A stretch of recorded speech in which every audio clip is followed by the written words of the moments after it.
It's time now for Mr. Keene, Tracer of Lost Persons.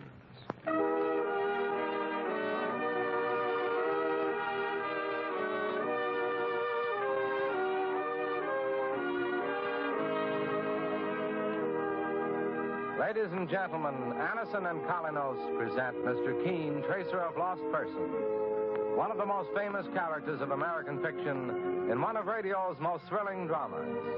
Tonight and every Thursday at the same time, the famous old investigator takes from his file and brings to us one of his most celebrated missing persons cases. Tonight's case is entitled The Case of Murder and the Missing Car.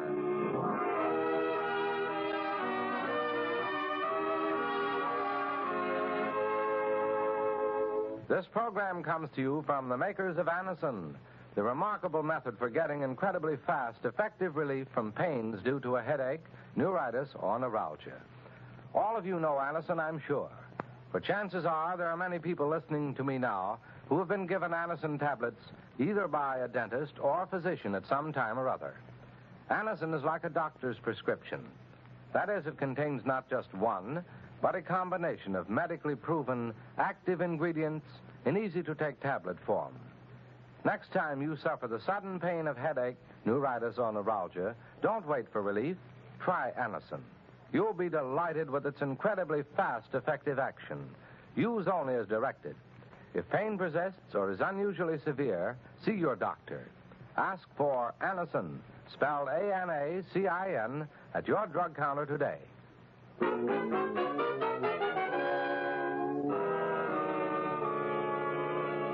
Now for Mr. Keene and the case of murder and the missing car. Our scene opens on a lonely road just outside the city limits. A young man is at the wheel of a large blue sedan, while right behind him another passenger in the car holds a loaded revolver against the back of the driver's head. The terrified young man is saying, "You'll never get away with this. If you kill me, the police will catch up with you. Put that gun down, I warn you. Put it... The car. It's stopping. It must have run out of gas. Look, I'll make a bargain with you. Spare my life and I'll... No. No, don't shoot. No!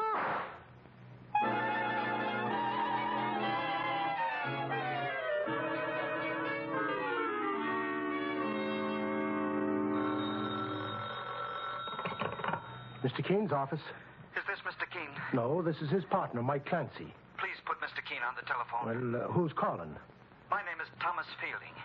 It's a matter of life and death. Well, just a second, Mr. Fielding. There's a feller on the phone, boss, who sounds like he's going to explode.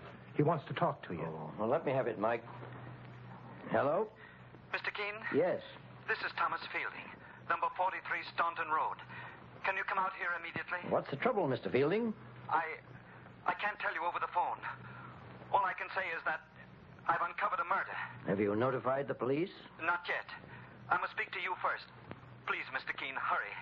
I don't think I can stand this strain much longer. Number 43 Staunton Road, you say? Yes. When you get here, don't go into the house. Come around to the garage in the back. You'll find me there waiting for you. I'll be right over, Mr. Fielding, with my partner, Mike Clancy. Thank you, Mr. Keene.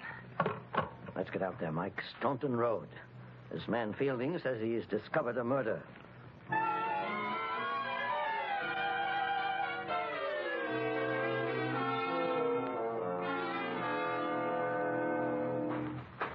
Well, here's the house, Mr. Keene. Number 43. Mr. Fielding asked us to come around to the garage in the back, Mike. It must be this way. Sure, and it's a pretty fancy place, boss. Looks as though Mr. Fielding's a well-to-do man. There's the garage. And that must be Mr. Fielding standing near the door. Mr. Keene? Yes. I'm Thomas Fielding. This is my partner, Mike Clancy. Before we go inside the garage and I show you what I want to show you, I ask you to promise me one thing. What is it? That you won't call the police until you've heard my story. Very well, Mr. Fielding. Come with me. This is my car, Mr. Keene. I want you to look in the trunk in the rear. Now, open the trunk lid. I'll handle it, boss. Saints preserve us. There's a body inside. He's dead. I examined him myself. Do you know who this man is, Mr. Fielding? Yes. His name is Bob Richards. He was engaged to my daughter, Anne. He's got a bullet wound in the back of his head, Mr. Keene. Yes, so I noticed, Mike. Mr. Fielding, what do you know about the murder? Let's step over here, Mr. Keene, away from the body. I can't bear to look at him anymore. I'll tell you everything. Well, Mr. Fielding? Yesterday afternoon, my car disappeared from the garage. It's a new car, as you can see. And I thought it had been stolen. Did you report it to the police? Yes. Several hours later, my daughter Anne came home and told me she had taken the car without permission. But she came home without it. What had happened to the car? I don't know, Mr. Keene. My daughter Anne refused to tell me. She just said the car would be returned in the morning. We had a quarrel about it, and she went up to her room. I haven't spoken to her since. And how was the car returned here to your garage, Mr. Fielding? The police called back right after I spoke to Anne and told me they had located my car on a lonely road just outside the city limits. They brought it back here about midnight and then left. They didn't have any idea of what was in the trunk? No, Mr. Clancy. There was no reason to search the trunk, as the car appeared to be all right. Police theory must have been the car thief lost courage and abandoned the car. Exactly, Mr. Keene. Well, this morning I came into the garage and noticed there was a slow leak in one of the tires. When I looked for the spare tire inside the trunk, I found the dead body of Bob Richards. Did you question your daughter, Mr. Fielding? Not yet, Mr. Keene. I phoned you immediately. Well, Mr. Fielding, I suppose you realize that your daughter is in a difficult position. That's why I called you, Mr. Keene, before notifying the police. Anne could never have committed a crime like that. Besides, she loved Bob Richards. She intended to marry him, even though... Even though what, Mr. Fielding? I objected to him strenuously. I didn't like him, Mr. Keene.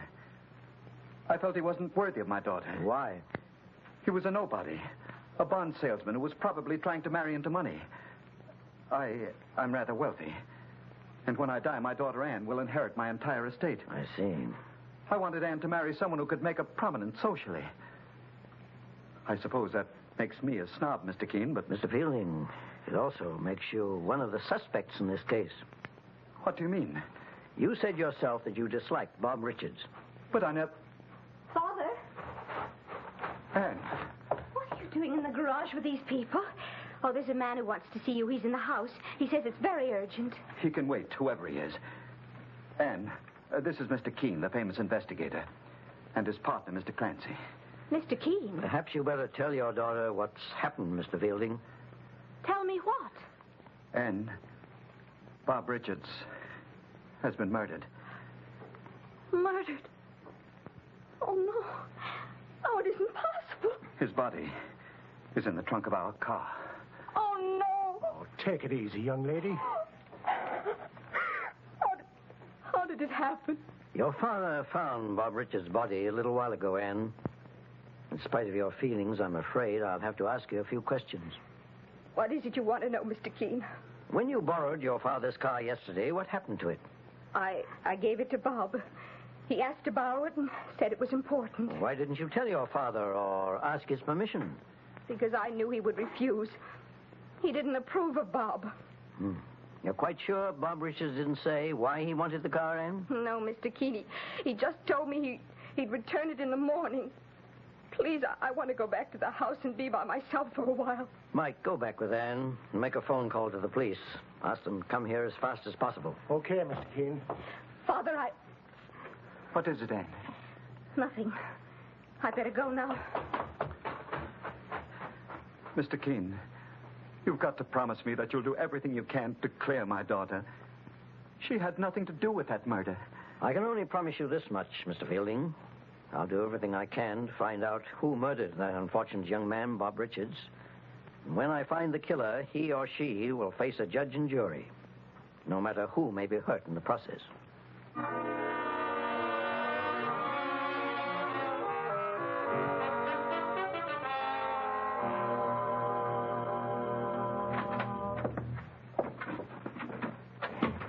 Can you show me where the phone is, young lady?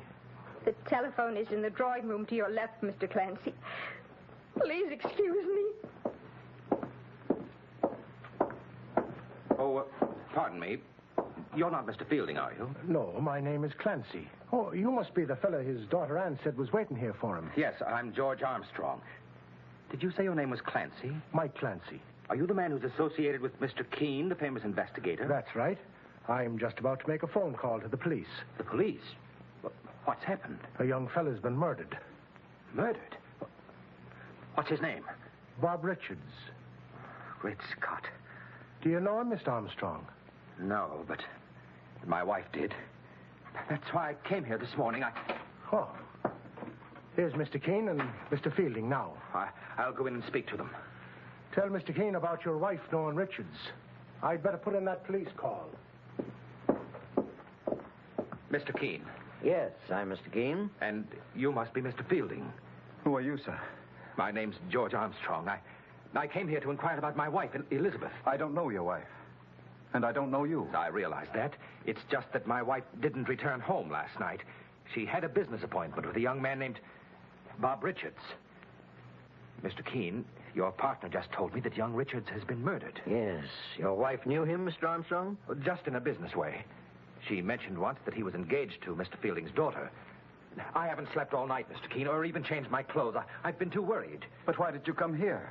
Because, Mr. Fielding, I hoped your daughter Anne might be able to tell me where to locate Richards before I asked the police to look for my wife. Now, I don't know what to think. How was he murdered? Bob Richards' body was found in an automobile, Mr. Armstrong. He was shot. But your story introduces a new aspect into this case. Now, if we could locate your wife, she might be able to give us some information. Perhaps Elizabeth's come home by this time, Mr. Keene. I'm going back. I've got to do something. I'll go with you. I'd like to find out more about her disappearance. Mr. Keene? Yes, Mike? Lieutenant Hale of the homicide squad will be over here in 10 minutes. All right, Mike, you stay here and wait for him. Meanwhile, I'll accompany Mr. Armstrong to his house. I have a feeling that his wife will be an important link in this puzzling chain of events.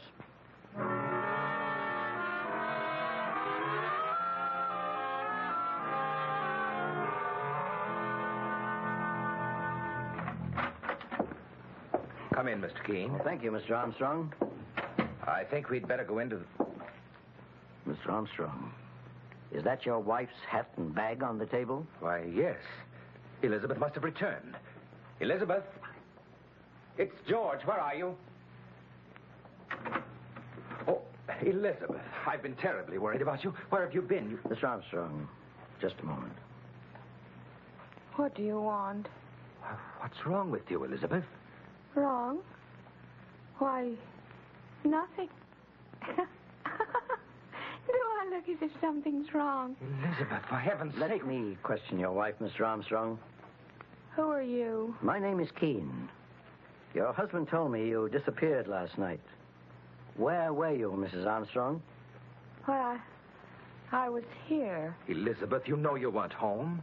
wasn't I? Try to remember, Mrs. Armstrong. Where were you last night? I don't know, Mr. Keene. I really don't know. Elizabeth, Bob Richards has been murdered. Bob, murdered. Bob. What? She's fainting, Mr. Keene. I have her. Elizabeth. Elizabeth, are you all right? I think she'll be all right, Mr. Armstrong. And when she's able to talk, she's going to tell me everything she knows about Bob Richards' murder.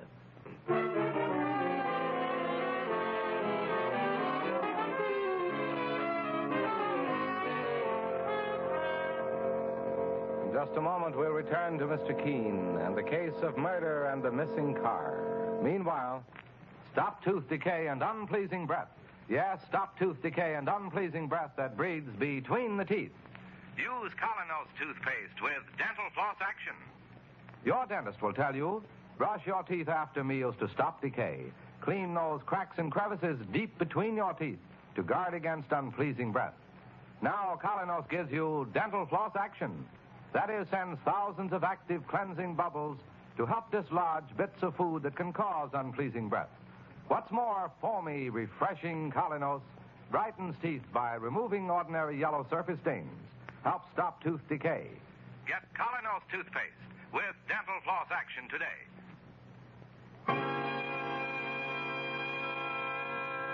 Now back to Mr. Keene and the case of murder and the missing car. Mr. Keene, the great investigator, and his partner, Mike Clancy, are investigating the murder of Bob Richards, a young bond salesman whose body was found in the trunk of an automobile belonging to wealthy Thomas Fielding. Among the suspects are Fielding's daughter, Anne, and a woman named Elizabeth Armstrong, who may have been with the victim just before the killing. Now, in the Armstrong home, George Armstrong, Elizabeth's husband, discusses the many strange aspects of the case with Mr. Keene. My wife has fallen asleep, Mr. Keene. I'd rather you wouldn't awaken her for a while. She appears to me to be ill. Mr. Armstrong, it's imperative that she explain where she was last night when Bob Richards was murdered. Now, you say she had a business appointment with him? Mr. Keene, perhaps you're being a bit unfair to my wife. Am I? Why? Thomas Fielding's daughter, Anne, was engaged to Richards. She ought to know a lot more about this thing than my wife, Elizabeth, does. You said his body was found in Anne's car, didn't you? In her father's car. She claims she borrowed the car to lend to Richards. Well, frankly, I don't know very much about... Oh, excuse me, Mr. Keene. Hello? Is Mr. Keene there? This is his partner, Mike Clancy. Well, just a second, Mr. Clancy. Mr. Keene, it's your partner. Oh, thank you. Mike? Sure, and I'm glad I was able to reach you, boss. You don't know what's been going on here at the Fielding house since you left with Mr. Armstrong. What happened? Well, right after you left, I went into the garage to make a careful search of the car before the police arrived.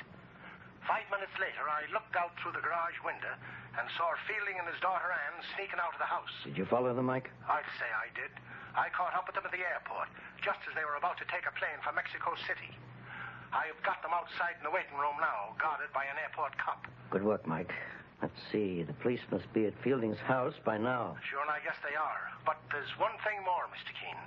In spite of Fielding and his daughter trying to get away, there's another suspect who's due for some questioning. What do you mean, Mike? I found a letter in the glove compartment in Fielding's car, and it's mighty interesting. All right, Mike. Take Mr. Fielding and his daughter Anne to our office.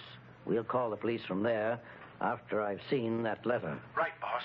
We'll be at the office inside 20 minutes. Well, Mr. Armstrong, I'm going to make you responsible for your wife, Elizabeth.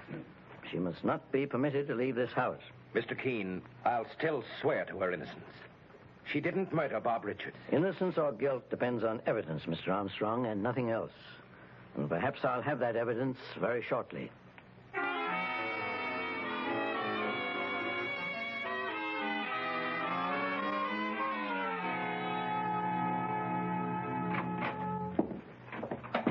Mr. Keene. Oh, hello, Mike. Here's Mr. Fielding, boss, and his daughter Anne. I brought them here to our office, like you said.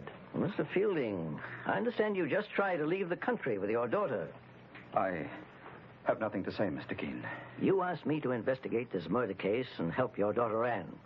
And then you deliberately made things more difficult for yourselves. Don't you see what you've done? Father, I'm not going to let you take the blame for me. Anne, be quiet. No. I'm going to tell Mr. Keene the truth. For your own sake, I suggest you do, Anne. Mr. Keene, Father tried to get me out of the country when he suddenly believed that I actually did kill my fiancé, Bob Richards. And what made your father suspect you, Anne, after first believing in your innocence? I told Father I was violently jealous of Bob. I knew he'd been seeing Elizabeth Armstrong, and I thought she was stealing him away from me. Go on, Anne. Bob swore that he was only seeing Elizabeth on business, Mr. Keene, trying to sell her some bonds. But I was never sure. In other words, Anne, your father thinks you could have murdered your fiancé because you were jealous of him? No, Mr. Keene. She couldn't have. I didn't, Father. I loved Bob. But I want Mr. Keene to know the truth no matter what happens. Now, Anne, you said Bob was trying to sell Elizabeth Armstrong some bonds? Yes, Mr. Keene. She has a great deal of money left to her by her family. If Bob had managed to sell her a lot of securities, his commission would have given us a chance to get married. I see. Is there anything else you want to tell me, Anne? Why, I think I've told you everything now, Mr. Keene. The entire truth.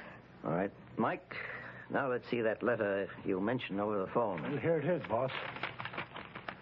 You say you found this in the glove compartment of Mr. Fielding's car? Yes, sir. It's a note sent to Mrs. Elizabeth Armstrong by Bob Richards, arranging a meeting last night. The night he was murdered, eh?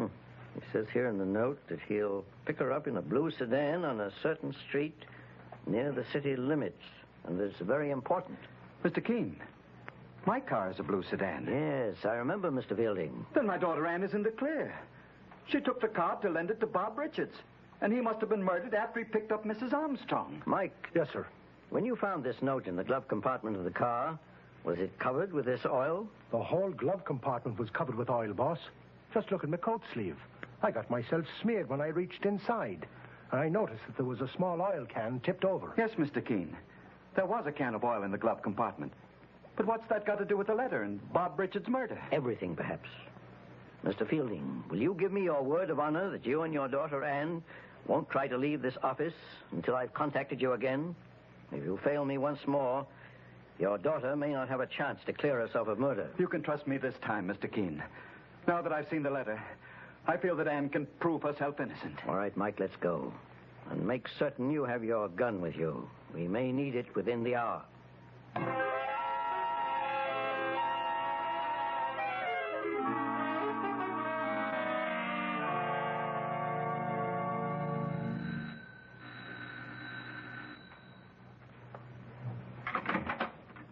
Mr. Keene. Hello, Mr. Armstrong. Come in. You remember my partner, Mike Clancy? Of course. Glad to see you.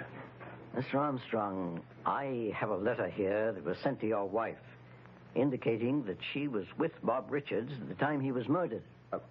A letter? Yes. Then it's true. What is true, Mr. Armstrong? I couldn't believe it at first, Mr. Keene. But now I'm convinced. Half an hour ago, my wife, Elizabeth, became delirious. As I started to call for a doctor, she said something, and I realized she thought she was talking to Bob Richards. What did she say? She said, "I love you, Bob, and I won't let Anne Fielding have you. I'd rather kill you first." And that practically amounts to a confession that your wife murdered Bob Richards. Mr. Keene, I never dreamed that Elizabeth and Richards were in love. May I see your wife, Mr. Armstrong? She's lying on the couch inside. Come with me.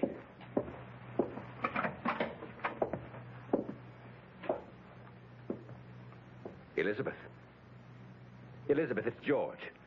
Talking to her won't bring her around, Mr. Armstrong. She's been drugged too deeply. Drugged? Yes. You mentioned a while ago that you didn't sleep last night worrying about your wife and never even changed your clothes. What about it, Mr. Keene? Mike, look at his sleeve. Here, what the devil are you doing? Saints preserve us, Mr. Keene, but he's got the same oil marks on his sleeve as I've got on mine. Yes, Mike. And he got them from the same place, the glove compartment of Mr. Fielding's car. That's a lie. Armstrong, you didn't sleep last night because you were busy murdering Bob Richards. I told you my wife confessed. She murdered Richards. If she has confessed, it's because she's under the influence of drugs and doesn't know what she's saying. How do you know that? One way to tell when a person is drugged is by the size of the pupils in their eyes. And I noticed your wife's the first time I saw her. You drugged her, Armstrong, so that you could confuse her. Make her forget what she did last night, when probably she was here all the time in this house. Do you think you can prove that, Keene? I intend to. The way I see it, you intercepted that note sent to your wife and kept the appointment with Bob Richards yourself. Then you made him drive to a secluded spot and you shot him. After that, you put the note in the car's glove compartment as further evidence against your wife. But your sleeve was smeared with oil in the process. You're very smart, Keene. But not smart enough. Get your hands up, both of you. That gun won't help you, Armstrong. It only proves conclusively that I'm right. Sure, you're right. But you and your partner here won't live to tell the story. Would you like to know why I killed Bob Richards? It wasn't jealousy. I'm convinced that your wife's relationship with Richards was innocent. Even if it hadn't been, do you think I'd have cared? I only married Elizabeth for her money. She has $500,000, Keene, and I'd have had my hands on it already if Richards hadn't tried to interfere. So that was it. You were plotting to kill your wife for her money when Richards found out and tried to warn her. That's why he wanted to see her alone in the car. Exactly. Put the gun down, mister. I'm warning you. You're warning me, Clancy.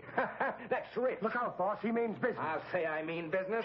No! Elizabeth! No, what are you doing with that? Don't my arm, Elizabeth. Grab him, Mike. Are you okay, boss? The shot went harmlessly into the wall, Mike, when you hit him. But I think we owe our lives to Mrs. Armstrong. If she hadn't come in and grabbed his arm, we would have been finished. George, my husband. Mike Clancy knocked him out, Mrs. Armstrong, but he'll be all right. Yeah, and I'll make sure he don't get frisky again with these handcuffs. I feel so strange. You'll be stronger after the effects of the drug wear off, Mrs. Armstrong. Drug? Yes. Your husband drugged you. Then tried to have you arrested for the murder of Bob Richards. Oh, I can't believe it. Now I see that maybe my brother was right. Before he died, he warned me. He said George only wanted to marry me for my money. He not only wanted your money, Mrs. Armstrong, but also your life. He's coming around, Mr. Keene. Get him on his feet, Mike. All right, now. Up you go. Let me alone. It's no use to resist any further, Armstrong. Within an hour, you'll be indicted for murder in the first degree. And you'll start on the road that will lead to payment for your crime in full.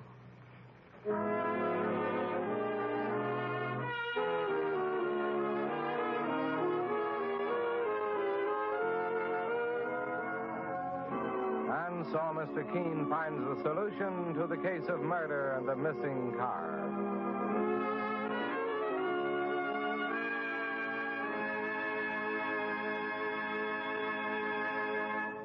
The next time you're suffering from the pains of headache, neuritis, or neuralgia, try Anacin. You'll bless the day you heard of this incredibly fast way to relieve these pains. Now, the reason Anacin is so wonderfully fast-acting and effective is this. Anacin is like a doctor's prescription. That is, Anacin contains not just one, but a combination of medically proven active ingredients in easy-to-take tablet form.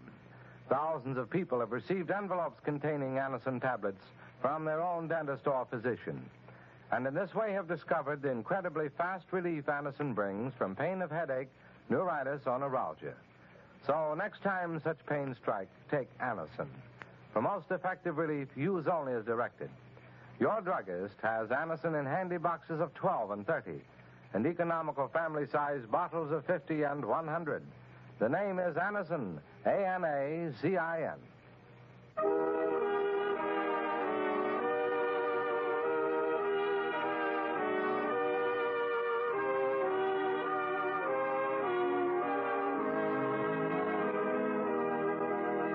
Mr. Keene, Tracer of Lost Persons, is based on the novel Mr. Keene.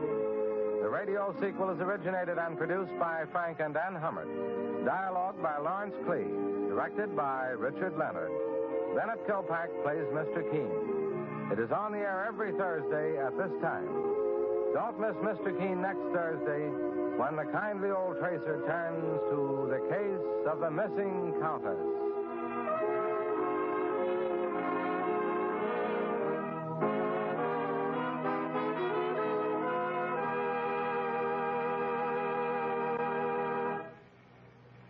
Ever suffer heartburn or upset stomach from acid indigestion?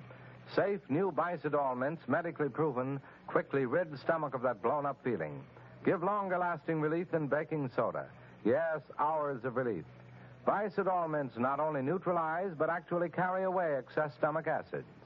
Soothe irritated stomach lining. Let you sleep all night long when acid indigestion strikes.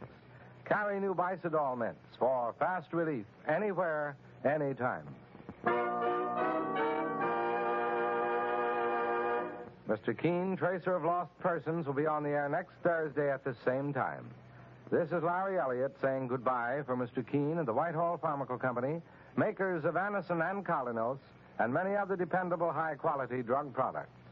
This is CBS, the Columbia Broadcasting System.